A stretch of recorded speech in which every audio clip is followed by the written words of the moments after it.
How's it going, guys? Just got through another 1 hour long Slitherine live stream marketing stream. We watched it live on the channel. You can view it if you want. I'm sorry to the 373 people I subjected to it. I genuinely thought they'd actually tell us something useful. They said they will reveal the release date in the stream. They did not do this. This is a blatant lie. It is a lie. These guys do this all the time. It's just usually you can't really properly call them out on it because they always caveat it. They say, well, we intend to. We suppose that we might possibly, maybe, and they'll make these claims, and then when it obviously doesn't happen, they'll say, well, we didn't say it was a certainty. So in the previous live stream that happened a month ago, they said that the DLC would come out like mid-March, and it's mid-March, the DLC hasn't come out. In this live stream, they said they'd revealed the release date, right? So you don't get the release date, we're very sorry. Instead, you get a live stream, although they don't actually apologize, and they don't actually point out the fact that what they said before, right? They don't own up to the fact that they made a mistake or anything. They just pretend that didn't happen, right? If anybody calls it out, you just give them some marketing drivel. You can tell I'm pretty upset. And then they said you will get, instead of saying we were wrong, right, they just said you're going to get a live stream in mid-March, right, just past mid-March, and we will reveal the release date. They did not reveal the release date. There were 1,000 people watching it officially on the Slitherine channel, and there were over 100 watching it on my channel, and there will have been other sub-channels, right? I'm sure the Russians will have had one with a few hundred people in it. So I do have some notes from the thing that they discussed over the course of an hour, and I might as well just read that out to you because I do not recommend wasting your time as I've wasted mine. So might as well just get this sorted, right? And you can read for yourself, but I'll just read it out. So they didn't give us an actual release date, and people were going absolutely crazy in the chat asking about release date, release date, release date, and they just wouldn't say it. They just said before the end of the month, after the spring sale. They then said, and they said this twice, and you can go back and watch it if you want, but I don't recommend it. They said the DLC's ready, we're just not releasing it yet. They didn't say to make more money. They said we're not releasing it until the end of the sale period. So it's going to be the game's going to be discounted from the 19th to the 26th. I don't recommend buying it. And then they're going to extend that until April 6th. I didn't understand that. Why not just say 19th to the 6th? I think there's actually a Steam spring sale then, and then they said they're just going to keep the discount on. Then they spoke about the Baltic Battalion DLC a bit. There was a new trailer.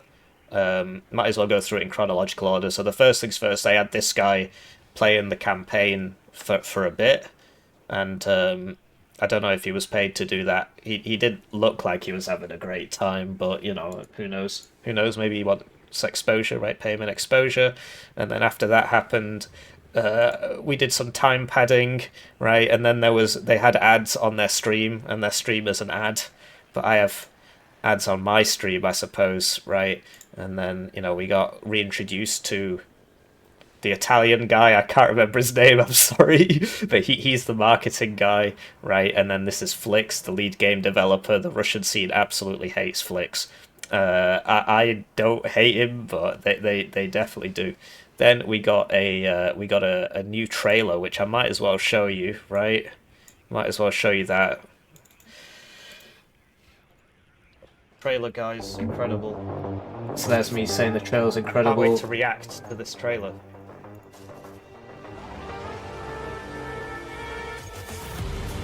It's full screen, incredible. So those are your new leopards. So sorry, I know I don't want to point this out. I really need to point this out, right? So that was a recoilless rifle truck, right? Now it's full screen, incredible. Man, I'm sorry. I need to show you this. It's very, very important. There was a scene where it shot, but look, this when this shoots the rocket out of here, right? Something flies out of the back end, right? A huge exhaust of recoil. Usually there might be a counterweight, like an actual physical object, but usually it's just like a big whoosh, right? Basically, this guy's going to get his balls blown off. You needed to know that. Full screening. Incredible. So those are your new leopards. There, see? That guy's not having any kids. I don't know if anybody looked at that guy on the back when that recoilless rifle was firing, but he's not going to be able to have kids anymore. So nice, I say it twice.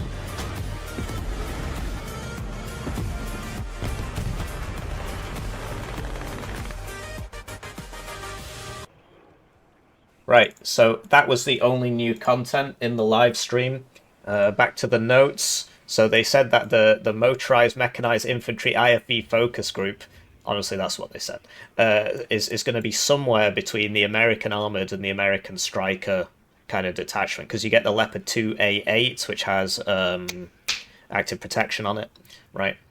And then they said that there's lots of reservists, but I don't know how those are represented in game, but they did say that there'd be low availability on the modern stuff, so the Leopard 2A8s, you're probably not going to get more than a couple of them. And then there'll be like lots of units with low availabilities. And then they said for each unit role, there'll be one Estonian, one Latvian, and one Lithuanian unit. So, for example, combat recon is a role, right? So, like, recon that is meant to fight people, like force recon that the Americans get in Broken Arrow. And there'll be, one Estonian, one Latvian, one Lithuanian type, and for infiltrators, there'll be one of each. We'll see. The patch will have some fixes for exploits. They didn't say which ones, but there's obviously the exploit where you press escape loads and you get extra points. People keep asking me to make a separate video on that, but every time I interact with this game, a little part of myself dies. They said they got the game file size from 100 gigabytes down to 60, so that's good, right? That's a big win. Can't really insult that, apart from why didn't they do it earlier? And then they said a bunch of things they said in the last live stream, which still aren't in the game yet. So there's going to be a streamer safe mode, so people you'll be able to like mute people in the chat and stuff, because you get people saying the N-word and stuff to try and get you banned on Twitch. People will no longer be banned for cheating in custom scenarios. So apparently if you launch the game with anti-cheat off and then tried to do a multiplayer custom scenario, you'd still get banned. They said MMGs, HMGs, and DMRs on infantry will be reinforced, and then about 20 minutes later they said that it will do more damage. Infantry HP changes, we'll get onto that. And then emergency airdrop, which is one they said in the last one as well, still not in the game, is so say if your plane's panicking, you can tell everybody to eject, and they'll, the guys will drop out straight away rather than, I gotta do a big turn and then they die. And paradrops in this game are kind of useless, right? Then they called the PTE a private testing environment, and then they said it was a public testing environment, and then they said it would be in April, and then most of the changes they said would be arriving in that April one, not in the patch that we don't even have yet, which still doesn't have a release date. You can understand my frustration. So they said it was a private. He said it was a private testing environment, then he said it was a public testing environment.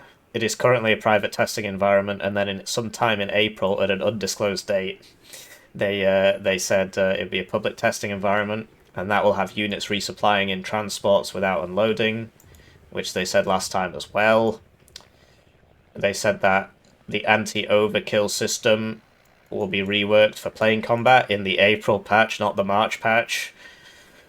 Basically, the way it works in this wonderful game is if you have like 8 missile anti-air launchers and an enemy plane flies over it, they determine, I only need to fire 1 missile to kill this guy, and 7 of them won't shoot and 1 of them will shoot. And then because of the flares and the ECM and the general bullshit, it just lags or whatever, he survives that 1 missile, drops his bombs and flies out the range of all the rest of them, and then he doesn't die. It's a very, very, very funny system. And they said they're going to rework it. Incredible, but we don't know how. Then they said they'll change artillery to make it less prevalent, which means they're going to nerf artillery. They said they're going to make tanks better against other vehicles, so currently you can't like one-shot Humvees and stuff. Then they said they'd make infantry better against vehicles, including tanks, so that's nice. That's something I pointed out right at the start. If you recall Broken Arrow versus Wano AT launchers, I pointed this out so long ago. Somewhere in here, right? Broken Arrow versus Wano playlist. It's worth watching. They're short videos, they're very, very funny, but the most popular one by far was calling the Broken Arrow Wano AT useless. I was told by a third party that Flix wasn't very happy about that video. Obviously, we don't have any proof of that. I did have a conversation about it with it, and I was like, this is ridiculous, and he wrote some response about how it's not ridiculous, and you know, you should change. What the heck was... Yeah, so it took me 10 rounds to not kill a... It's moving around, I'm sorry. It took me 10 rounds to not kill a tank, and I was like, this is dumb. But, you know, he knows best. Well, nobody's played his game now, so time to make that not happen anymore. Then they said that they were going to change the game mode, so it'd be more like Wano's Conquest. He didn't say it was Wano, but he basically said you'll get Conquest points, because the way it works right now is that at the end of... I'm waiting for that. There we go. So do you see these bars up here? At the end of 15 minutes, you get the points for owning the zone, and that just leads to this brain dead gameplay where you just sit there for 20 minutes trading kills, because kills matter as well, and then within for 12 minutes, and then within the last 3 minutes, you just charge the zone, shoot a bunch of smoke at it, and then take the zone, and then you just do that 3 times. They said they're going to change it so that you get a tick as you own the zone, like in Wano, right? Then they said they're going to change some damage for... Yeah, so this was back to the, like, making HMGs, MMGs, and DMRs better for underused infantry squads, so... Yeah, it wasn't very specific. Keep in mind, these changes are coming in April, not in the next patch. They're coming in the PTE at an undisclosed time in April. Allegedly in April, they'll probably delay that as well. Then they said, you know, the infantry damage reduction, right? So when these guys start flashing red, they get free damage reduction so that nothing ever happens. They said they're going to make small squads tankier and large squads less tanky with that damage reduction. And you won't notice the difference for 7 or 8 man squads. Then they said they're going to increase tank gun accuracy, but not when it's panicked or loses optics. Because they said, we're going to increase this, but if it's panicked, it's still going to miss. If it loses its optics, it's still going to miss. Then they had a QA session, which I... Don't get mad. Don't get mad. Don't get mad. So basically, they had in here somewhere Broken Arrow questions where... that sums it up perfectly. Why do you bother with this channel if you are not going to ask the questions people voted for, right? So what they did was they said you can ask any question in here, right? And we'll answer the questions, right? So here's the most popular question. 572 responses. There's nothing else like that in here. They didn't answer it. They didn't answer the question. The question was, why leave such obvious unit value problems such as the Booker in the live build for close to 6 months? So they didn't answer that. Instead, they answered, will we have a Middle East campaign? And they answered, will there be a level editor? Right? This is another great one. Why does nothing get one shot in this game? They didn't answer that. Why does everything take so long? Admittedly, this doesn't have that many responses, but there were many. Look, here's another one. 80 upvotes, right? And you could say, look, this is a, you know, it's a leading question, right? But this is the question people want answered. It has 80 upvotes. Why does Flick speak in interviews as if there were no mistakes in the game design, right?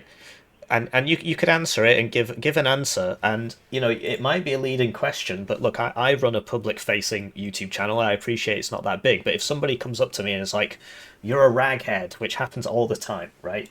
What you don't do is ignore it, right? Well, you can, okay, you can ignore it. Sometimes I do, but if you just say, "I'm sorry you feel that way," right? You are seen to be acknowledging their question, right? I mean, obviously, it's not a great question. It's not really a question, is it?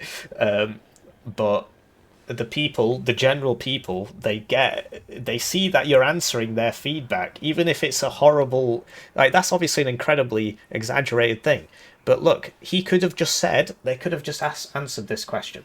And he could have just said, look, I'm really sorry everybody makes mistakes. This is the biggest project I've worked on. I'm really thankful for all the support you've given us, and, you know, we're doing our best to make this a good game.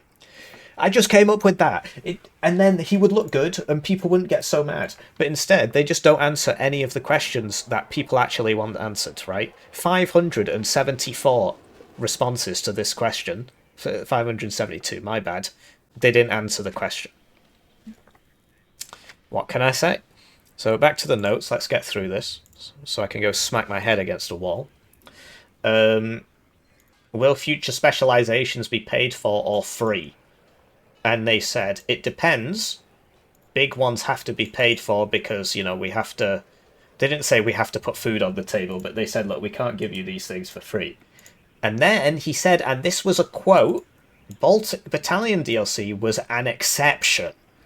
So that means the future ones are probably going to be paid for, right? You got to read between the lines a little bit. Obviously, they give themselves some wiggle room. And they said they're going to add the spectator before the save game, and neither of those are in the next patch or in the April PTE. This was very funny. He said on the spectator, because you can't spectate games. I did a live stream of the biggest Broken Arrow tournament. Apparently there was a bigger one that was Russian only, but this was the Broken Arrow World Series. Here it is.